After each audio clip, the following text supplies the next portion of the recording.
हिंदी हिंदू हिंदुस्थानवाले जेवढ्या केंद्रीय पद्धतीनं हा सगळा देश आखडून घ्यायला बघतील तेवढं या देशामध्ये स्वायत्तता आणि राज्यांच्या स्वाभिमानाच्या चळवळी प्रचंड वाढणार आहेत.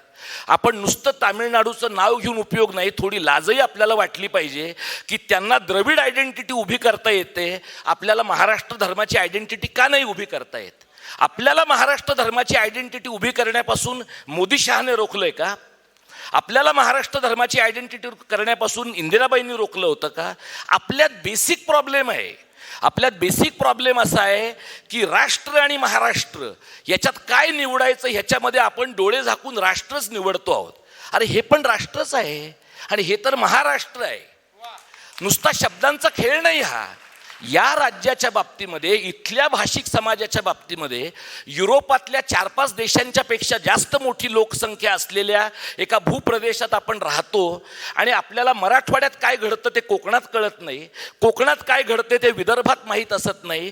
अशा प्रकारचा एक शून्य आयडेंटिटी असलेला समाज गेल्या 65 वर्षात आपण क्रमाक्रमाने निर्माण केला आहे.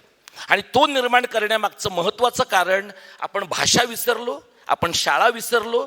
भाषा, शाळा, संस्कृती आणि आपलं राज्य आणि मराठी माणसांचं हित अहित ह्या एकमेकांमध्ये अभिन्नपणे गुंतलेल्या गोष्टी आहेत.